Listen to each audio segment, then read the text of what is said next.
क्या प्ली लेके गई, वही कि ये अवामी मफाद से मुतालिक है या नहीं है? नून लीग या वो पार्टीज जिनके मफाद के लिए कानून साजी कहा जाता है कि की गई, वो इसे चैलेंज नहीं करने आई? मैं एक चीज़ बता दूं, बड़ा अच्छा नोट लिखा है सैयद मंसूर अली शाह साहब ने, लेकिन एहतराम के साथ मैं इससे इख्तलाफ करता हूं। बेशक पार्लियामेंट एक वो इदारा है जिसमें अवाम की जज्बात, उनकी उमंगों की तर्जुमानी होती है, और वो उनका काम ही है लॉ बनाना, लॉ मेकिंग उनका काम है।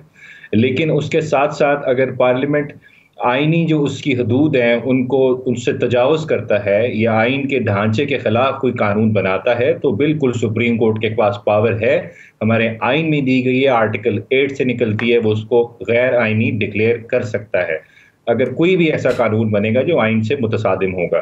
जहाँ तक देखें, ये बात है, हमारी सुप्रीम कोर्ट की जजमेंट्स हैं, बिल्कुल कहती हैं कि अगर ऐसे कानून बनाए जाएं जो क्लास स्पेसिफिक हों, किसी ख़ास क्लास को फ़ायदा दे रहे हों, या उनके ही फायदे या बेनिफिट के लिए बनाए जाएं, तो वो कानून स्ट्राइक डाउन हो सकता है। हमने देखा सैक्ट एम्प्लॉयज एक्ट था, कानून आया था, वो अभी रिसेंटली जस्टिस मुशीर आलम साहब ने एक जजमेंट दी थी, उसको स्ट्राइक डाउन किया था। और इसी तरह जो आइन के बरखिलाफ कानून बने, जैसे कंटेम्प्ट ऑफ कोर्ट एक्ट है, बल्कि उसको छोड़े, मैं आपको अभी रिसेंट एग्जाम्पल देता हूँ। मिलिट्री कोर्ट्स का जो अमेंडमेंट थी 1967 की, वो भी तो किसी पार्लियामेंट ने ही बनाई थी, उसको तौसीक भी किसी पार्लियामेंट ने दी थी, लेकिन वो भी सुप्रीम कोर्ट ने अभी स्ट्राइक डाउन की, क्योंकि सुप्रीम कोर्ट को लगता है कि आइन के बुनियादी ढांचे के ये और आइन की जो प्रोविजंस हैं उसके ये बरखिलाफ है, राइट टू फेयर ट्रायल को एक साथ इन कॉन्फ्लिक्ट थी और आर्टिकल 175 के साथ इन कॉन्फ्लिक्ट थी। सो ये अप्रोच के पार्लियामेंट की लामहदूद पावर्स है, अनब्रिडेड है, अनफेटेड है, ये हमारे मुल्क में जहां कॉन्स्टिट्यूशनल सुपरमेसी का कॉन्सेप्ट है, पार्लियामेंट्री सॉवरेनिटी का कॉन्सेप्ट नहीं है, वहां पे ये एक्सेप्टेबल या टेनेबल आर्गूमेंट नहीं है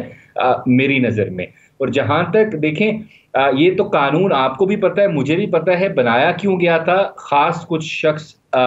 अशखास से, खास कुछ एक्यूज से, जिससे इसको फायदा देने की एक कॉन्सेप्ट या आइडिया था उसके पीछे। अगर ये स्टोर होती है तो क्या चेयरमैन पीटीआई को भी फायदा होगा? कौन कौन बेनिफिशियरी हो सकता है इसका? बुज़र देखें, चेयरमैन पीटीआई की हद तक तो ये देखें, इसमें कुछ चीजें अच्छी थी, जैसे बेल का कॉन्सेप्ट आपने इंट्रोड्यूस करा दिया था, मिनिमम आपने एक थ्रेशोल्ड रख दिया था कि 50 करोड़ से ऊपर का केस होगा तो पब्लिक एट लार्ज वाले इशू पे, चीटिंग वाले में, तो अब नैब कॉग्निजेंस लेगी, हर छोटी मोटी 1-2 करोड़ की चोरी पे नैब नहीं देगी, क्योंकि नैब का काम है वाइट कॉलर क्राइम्स को पकड़ना। वो तो बिल्कुल ज़रूरत थी चीज़ें, लेकिन वो कानून जो आपने सिर्फ इस वजह से बनाए जिससे उन लोगों को फ़ायदा हो जिनके केसेस चल रहे हैं, वहाँ पे उनकी कल्पेबिलिटी इस्टेब्लिश ना हो पाए, और नैब का जो बिल्कुल आपने पर काट दिए, वो बिल्कुल क्लास स्पेसिफिक था, और एक्सेस टू जस्टिस जो आर्टिकल 9 है आपके कॉन्स्टिट्यूशन में, उससे मुतसादिम था, वो स्ट्राइक डाउन होना बनता था। बिल्कुल उसको स्ट्राइक डाउन किया गया है, और इससे बिल्कुल वो लोग अपील करेंगे जिनको लगता है कि उनके केसेस अलाइव होंगे। देखें, पाकिस्तान का प्रॉब्लम ये नहीं है यहाँ पे अकाउंटेबिलिटी विक्टिमाइजेशन होती है, यहाँ पे प्रॉब्लम ये, यहाँ पे accountability for the sake of accountability नहीं होती। अब ये मैं डिनाई नहीं कर सकता, इस मुल्क में करप्शन नहीं हुई, बिल्कुल हुई है, इस मुल्क को लूटा गया है, पब्लिक एक्सचेकर को लूटा गया है, लेकिन हम ये नहीं कह सकते कोई इदारा ही ना हो जो अकाउंटेबिलिटी ना करे। जरूर होना चाहिए, इंडिपेंडेंट हो, पॉलिटिकल कंसिडरेशंस पे ऑपरेट ना करे, और आपके मुल्क में वो इंडिपेंडेंटली ऑपरेट करे, उसका चेयरमैन कॉम्प्रोमाइज ना हो, ताकि accountability for the sake of accountability हो, आर्म ट्विस्टिंग या पॉलिटिकल विक्टिमाइजेशन के लिए ना हो। क्या ने गो हेड दिया है इन मुज़ाकरात और इन राब्तों के लिए? और मुस्लिम लीग नून का भी कहा जा रहा है कि नवाज शरीफ साहब सदर ममलिकत से भी मुलाकात करने जा रहे हैं। देखिए, मेरी इंफॉर्मेशन के मुताबिक और मेरी जितनी पीटीआई की लीडरशिप से बात भी हुई है, ये असद कैसर का और अली मोहम्मद खान साहब का जो था अपना ज़ाती फेल था, मौलाना फजलुर रहमान से मुलाकात करना, इसमें चेयरमैन पीटीआई का कोई किरदार नहीं था। और देखें, जहाँ तक इनफैक्ट काफ़ी लोग इससे खुश भी नहीं है, पीटीआई की टॉप टीयर लीडरशिप जो है इस मुलाकात से। और जहां तक देखें, एक चीज मैं यहाँ पे कहना चाहूंगा,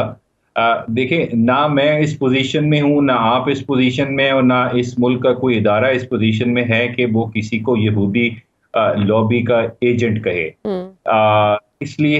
ये देखें, एक ओपिनियन होता है, ओपिनियन भी नहीं होता बल्कि इल्ज़ाम तराशी होती है। इस चीज़ से हमें गुरेज करना चाहिए। लेकिन कुछ फैक्ट्स हैं जो हम अगर सामने रखें तो हमें काफ़ी चीज़ें उससे पता चलती हैं। ये 2007 की बात है। मौलाना फजल रहमान साहब बड़े मोहतरम है, फॉर्मर एम्बेसडर थी यूनाइटेड स्टेट्स की पाकिस्तान में, एन पैटरसन, राना साहब बेहतर बता सकते हैं।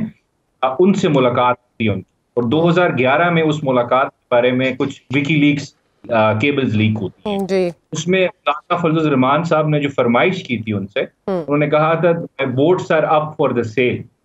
और मैं यूएसए से ज्यादा एंगेज होना चाहता हूं, मैं वहां जाके लॉबी भी करना चाहता हूं, वहां के थिंक टैंक से भी मिलना चाहता हूं, मुझे प्राइम मिनिस्टर बनाए, मैं पूरी तरह कोऑपरेट करूंगा आपके साथ। और एक साइड पे अगर आप देख लें, चेयरमैन पीटीआई का जो पोस्टर था टुवर्ड्स इजराइल, खासकर पैलेस्टाइन का इशू था, हामिद मीर साहब स्टेटमेंट दे चुके हैं कि जनरल बाजवा साहब ने उनको कहा कि वाहिद हमारे आगे एक दीवार है, या एक वाहिद एक रीजन है कि हम इजराइल को रिकग्नाइज नहीं कर सकते। और जहां तक अगस्त 2020 में की स्टेटमेंट है कि Pakistan will never recognize Israel. फिर यूएन की स्पीच में है, इस्लामोफोबिया पे किसने बात की, प्रॉफिट पीस की अपॉन हिम की जो एलिज्ड बेहुरमती करने की कोशिश की जाती है, उस पे किसने बात की, जो हिजाब राइट्स हैं फ्रांस के अंदर औरतों के, मुस्लिम वुमेन के, उस पे किसने बात की। इस वजह से ये बड़ा आसान होता है कि किसी को आप कह दो कि जी ये यहूदी लॉबी है, लेकिन अगर आपके एक्शंस देखें, आप फैक्ट्स देखें, तो आपको बड़ा कुछ क्लियर हो जाएगा कि कौन वेस्ट को खुश करने के लिए अपनी पॉलिटिक्स कर रहा है, कौन जो है वो वाकई ही सर्विस कर रहा है इस मुल्क की, या इस मुल्क की जो आइडियोलॉजी है उसकी बेस पे सर्व कर रहा है। इस वजह से इससे इज्तनाब करना चाहिए।